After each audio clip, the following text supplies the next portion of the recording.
Good afternoon, everybody. Thanks for coming. We're going to talk about a missing persons case today. A Navarre woman, Cassie Carli, 37 years of age, was last seen Sunday the 27th behind Juana's Pagoda in the parking lot. She was there to meet Marcus Spanabello, who I think also has his photograph as well. They have a child in common, a 3-year-old girl. They were met there to do a child exchange. That was the last time that we know of that Cassie was seen. The next day, Monday the 28th, about midday, we received a call from Cassie's father reporting her missing. The next day, Tuesday the 29th, we find Cassie's car behind Juana's Pagoda. And what we found concerning was, inside that car was Cassie's purse. And as you know, most women don't leave their purse behind when they go somewhere. So that caused us a little concern. Then Wednesday the 30th, we located Marcus in Birmingham, Alabama. 3 detectives from Santa Rosa County drove up there to interview him. They made contact with him and also with Sailor, the daughter, and they called out Alabama Child Services, who checked over the girl, and that was that for that part. So they interviewed him and came back here. Right now, we're currently in several different, I guess you could say, phases of this investigation, but we would like to thank Okaloosa, Walton, and Bay SO for their assistance, as well as FDLE and the FBI. Currently, like I said, it's ongoing investigations. I don't know how many questions I can answer, but feel free to ask me what you want to. So, yes, ma'am. Are there any specific spots that you are searching right now, or any specific efforts that you can share with us? Not at this time. I can say the search is ongoing, but I can't tell you any certain locations. Can you confirm whether the search is beyond Santa Rosa County? Yes. Yes. Can you give us any information about why some of the people involved in the search went to Freeport yesterday?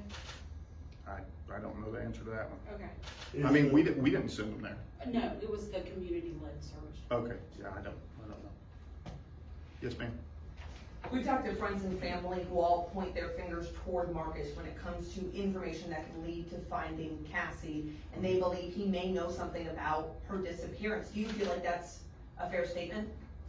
Well, I can say it's an ongoing investigation, and he was the last one to see her that we're aware of. So obviously, we are intent on speaking with him again. Yes.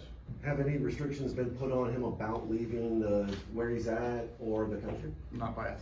No. Yes. Can you give us any sort of insight into what his story of events were when you interviewed him? No, I can't. Is there anything beyond just the purse being with the vehicle that leads you to believe that she didn't just walk off on her own? Then you can tell us. Yeah, not that I can speak to right now. But like I said, obviously, you know, I've been married 32 years, and I'll tell you, my wife goes nowhere without her purse. So to think that she just left it there and just walked off is, you know, that's what concerns us. Did you interview the child, or was there anything from the story about the drop-off from the child?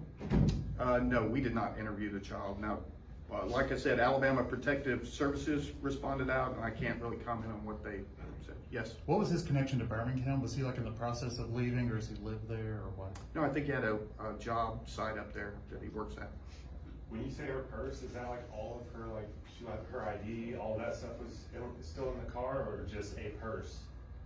There were things in the purse we won't comment on, but there's things in the purse that, like I said before, we don't think she would just up and leave. She was last seen almost 4 days now. Can you speak to whether that's concerning to keep going yet another day with no sign of her? Oh yeah, it's very concerning. I mean, you know, and we take everything seriously. Missing persons cases, a lot of them, you know, we find the person, everything's fine.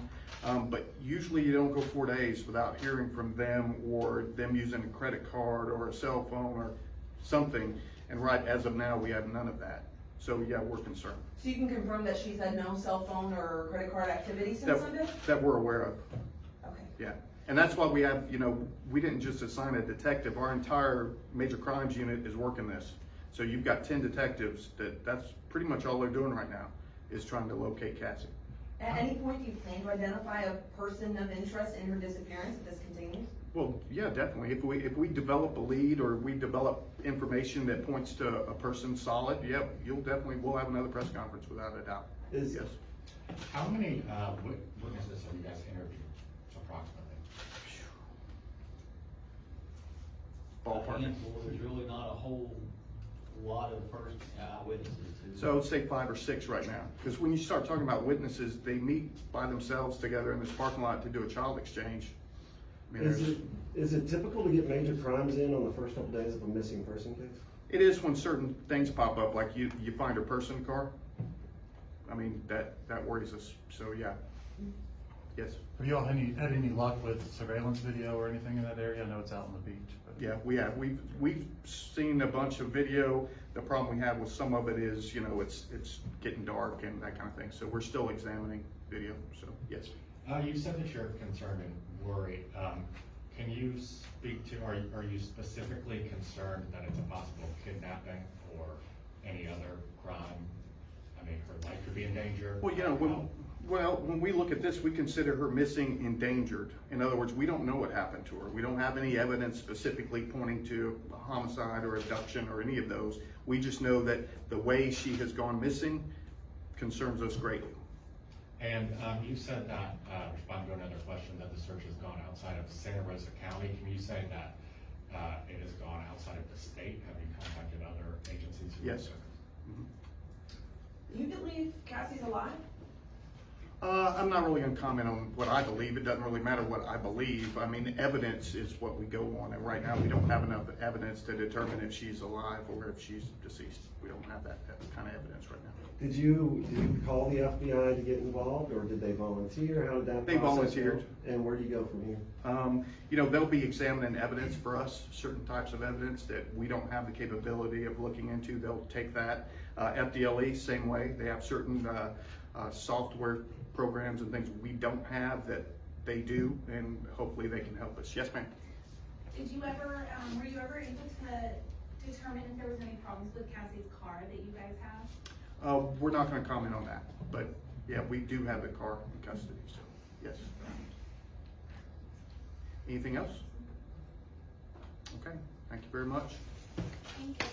Oh, and before we go, Crime Stoppers, thank you, Rich, 850-437-STOP. If anybody out there has any information about Cassie and her whereabouts, and you may not think it's a big deal to you, but if you give us some information to these detectives, it may be the thing that breaks the case. So if you have any information, call Crime Stoppers. You're totally anonymous and you can get a reward. So thank you very much.